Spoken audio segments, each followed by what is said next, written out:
Assalamualaikum warahmatullahi wabarakatuh. Perkenalkan, nama saya Francisca Lediana Anom dengan NPM 2021-02-0024.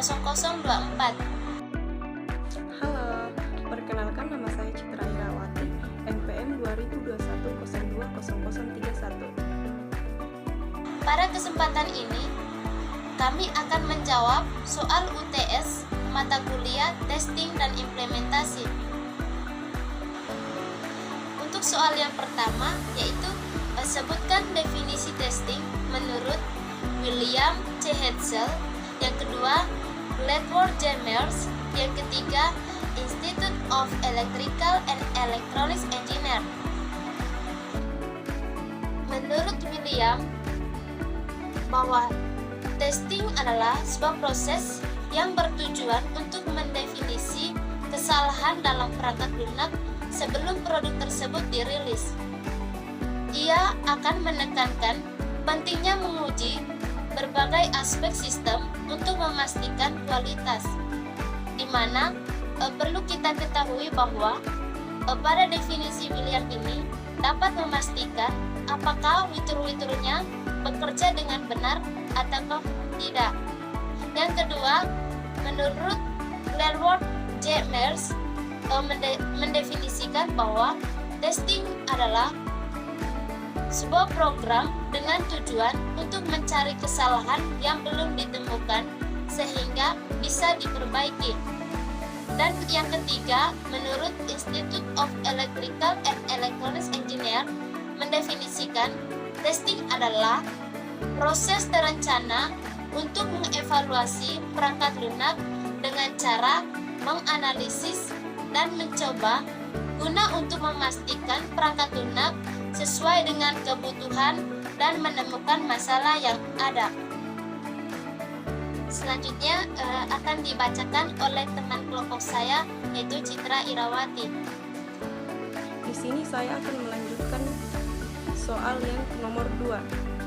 Jelaskan apa itu white box texting dan black box texting. White box texting juga dikenal sebagai clear box texting atau struktur testing, adalah metode pengujian perangkat lunak yang mengharuskan penguji untuk memiliki pengetahuan mendalam tentang struktur internal dan logika kode program. Kedua, black box texting adalah menguji perangkat lunak tanpa melihat kode programnya. Pengujian hanya fokus pada apakah program bekerja sesuai kebutuhan. Nomor 3, jelaskan prinsip-prinsip testing. Testing menunjukkan kesalahan. Testing hanya menunjukkan keberadaan kesalahan, bukan membuktikan perangkat lunak bebas dari kesalahan. Semakin banyak pengujian, semakin besar kemungkinan menemukan kesalahan, namun tidak menjamin semua terdeteksi. Yang kedua, testing awal mengurangi biaya. Pengujian awal membantu menemukan dan memperbaiki kesalahan lebih cepat, mengurangi biaya resiko di masa depan. Yang ketiga, testing berbasis risiko. Fokus pengujian harus pada area dengan risiko tinggi atau fungsi yang paling kritis bagi pengguna. Yang keempat, pengujian berulang penting. Testing perlu diulang, terutama setelah perubahan kode mencegah kesalahan baru. Terus yang kelima, testing berdasarkan spesifikasi. Pengujian harus mengikuti spesifikasi dan persyaratan yang ditetapkan, memastikan semua fungsi yang diharapkan diuji. Yang keenam, testing untuk kualitas, bukan menyalahkan. Tujuan testing adalah meningkatkan kualitas perangkat lunak, bukan mencari kesalahan pengembang. Pendekatan kolaboratif lebih efektif. Yang ketujuh, perencanaan testing. Pengujian efektif memerlukan strategi, jadwal, dan teknik yang sesuai. Yang kedelapan, testing yang terukur. Efektivitas pengujian diilmiah melalui matrik seperti jumlah kesalahan, cakupan kode, atau waktu pengujian. Yang kesembilan, testing sebagai proses berkelanjutan. Testing harus menjadi bagian dari seluruh proses pengembangan dari perencanaan hingga pemeliharaan. Di sini kita dapat melihat gambar kode program Java yang membahas tentang ada flow graph, tambah nilai sisi. Selanjutnya di sini kita dapat melihat nilai klik klomatis complexity, node sampel. Note 2, Note 1 ambil input username. Note 6, Note 2 ambil input password. Note 9, Note 3 if username equals username, password equals password. Note 11, Note 4 cetak akses granted welcome. Note 14, Note 5 else if username equals username. Note 15, Note 6 cetak invalid password.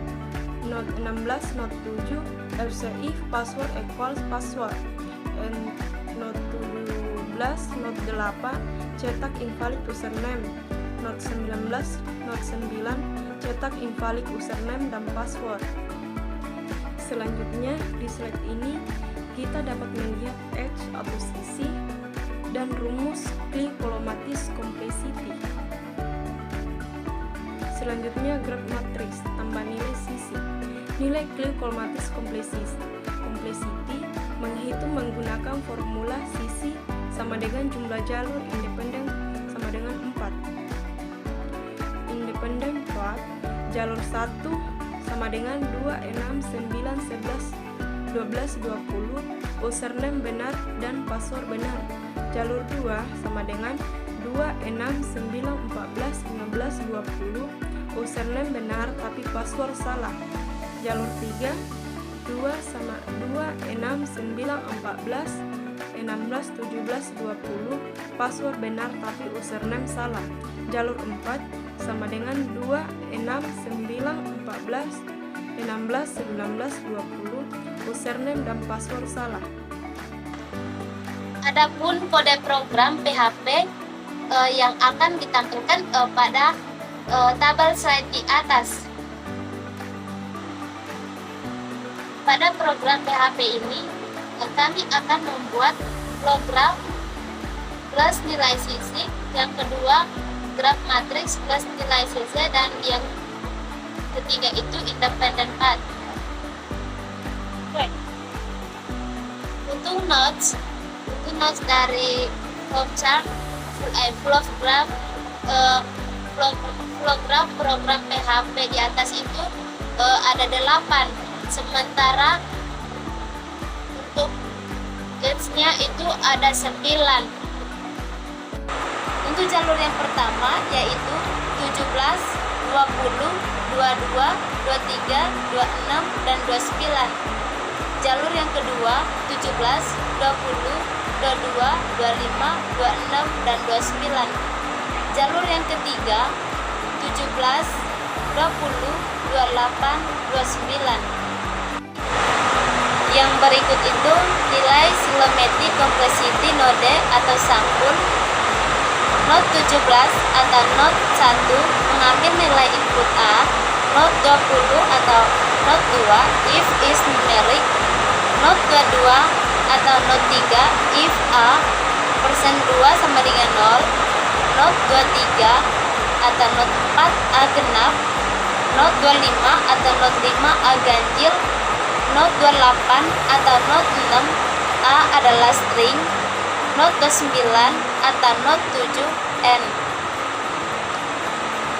Untuk each itu dapat kita lihat pada slide di atas, dan juga rumus Kilometric complexity dapat juga kita lihat pada slide di atas.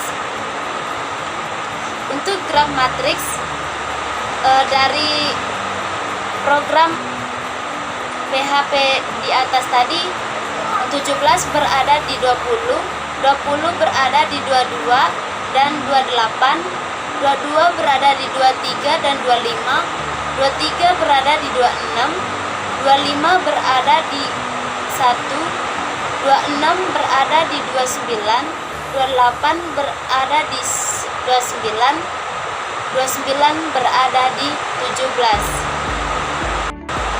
Untuk independent path itu dari program PHP di atas itu ada 3 jalur.